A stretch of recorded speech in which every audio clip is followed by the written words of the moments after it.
So both of these, back towards each other, okay? Similar kind of thing in terms of what we're talking about with impact, okay? Now, I think you're moving a little bit there, Jake. So there would be kind of normal. We don't want to start here. That's kind of you trying to feel what impact would feel, which is fine. But a normal setup would be fairly kind of 50-50 as you are on your side there, Lloyd, okay? So setup-wise, and that was good, okay? You see me swing. Yeah. No, from here, because you've moved to that left side, you've tried to come back to kind of where neutral was, but the club started moving. So now you think, oh, I got to keep moving this way, which you kind of do. Yeah.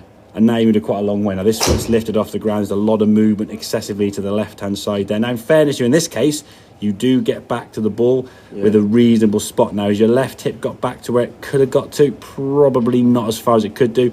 It then nearly gets through that yellow line. Hands obviously in the club do, but in terms of that impact position there, now it wasn't bad considering how far it had to move back to get to that spot, But if your head's moving that much side to side from a consistency standpoint, it's going to be tough to get any kind of consistent striking, okay? One day you'll not move enough, you'll be back here.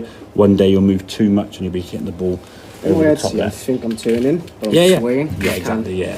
The thing, I think a lot of that, stemmed from the fact you were a bit too far on your left side there. There would have been good. Had you started here and rotated, you probably, if that was your head here, okay, and then do your back, so you haven't gone quite so far. But because you started over here, it now looks a lot further because you've moved off where you far forward then.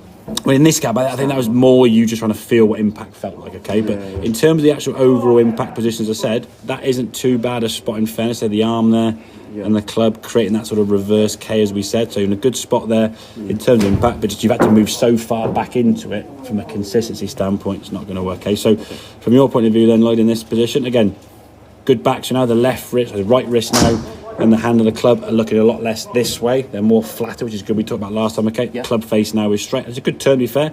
Now, as you come back in the golf ball, that lead hip's going to move through that line, which it does. Strike of the ball there now. Hands are sort of nicely in front. And the pleasing thing from your point of view is the head does eventually, we say, follow through.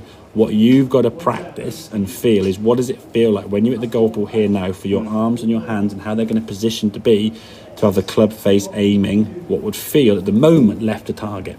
You got the ball going left to target, which in fairness it was going left, but then it was a bit too far left. Then we said, let's go a little bit less left, and the next one hooks violently right. So the difference between left and not a little bit left is just a big difference at the moment. But that's where the practice comes in. So your goal is when you go to the range actually to work on your face control. To say, okay, right, this one I'm going to hit left to target, and this one hit right to target, and try and work out where left and then sort of find a middle ground, rather than just constantly whacking golf balls and your body kind of moving differently to fix what it sees, and then sort of 4 wrongs make a right, and you go, I've got it, 7 good shots in a row. Then you probably say, hey, some good shots here, boys, I've got it. And then you duff the next one and you're back to square one again, because the second you change something or you sort of lose that kind of mojo and you get a bad shot, you go back to square one again and the shots aren't as good, and then you're like trying to chase your tail. What was those 16 different swings I had that fixed those 7 shots to be as good as they were, okay? So impact, as we discussed with both of those, what we're looking for. In both cases, you're actually getting a pretty good, yours would be a real K, because obviously you're left-handed, is that kind of position there, okay? In your case, Jake, it's obviously a reverse K.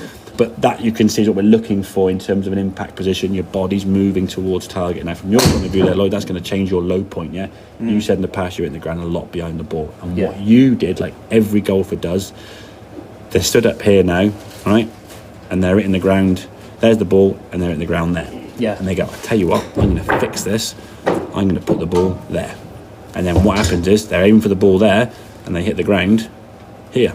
You go, right, I'm going to fix this. I'm going to put the ball there.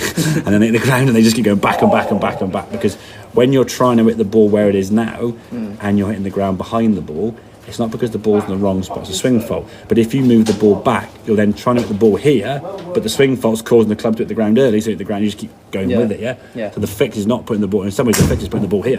Because that'll make you move the other direction, won't it, yeah? All right, that makes sense then, guys, yeah? So a couple of tweaks there we talked about in terms of impact. There's a feel of what that club's got to look like. The one thing I want to just go from your point of view there, Jake, with your last swing from last week, we talked about the club getting a lot higher. Last week, that position, we couldn't see the golf club. Yeah, your club was sort of down here, your club would have been behind your right shoulder down here somewhere, wouldn't it? Really low and flat. So the fact you're getting the club above your shoulder now, really good. If there's a wall there, you missed it, aren't you? So that's good. That's showing you're getting the club now in a good spot and moving in the right direction. It's now just working on this impact position. But I think to help you get into that position, less sway in the motion. I mean, your head's almost moving a good 1.5 to 2 foot there, which, you take some good shots, but it'll be 2 good, 3 bad. And how bad are those 3 bad ones? Yeah. As you get better, they'll get improved, but you're still hitting 3 bad shots and 2 good shots, You want to try and make it sort of 3 or 4 good shots and 1 bad shot that's not too bad. Okay? Makes sense? Makes sense. Good stuff. Go on, yeah. That would what I've done there for aside from the point of impact, what I've been doing is okay, accept. Yeah. I mean, in terms of the movement there now, this is good. The club in a good spot here now. We see the club face now is in a good. The back of your right hand and the club face now are in line. It's not coming in that bowed position it was last time. So we're okay here. It's just as you come back to the golf ball, your hands are still sort of flicking and turning over too much. In a sense, fixing the old shape shot you had. The ball would curve off to your left. So to fix a slice, I'll just flick my hands at it. Well, we don't need to flick the hands at it. The hands are going to work into it. We need to roll the hands over to try and square the club face. Okay, mate? Okay, go. Very good.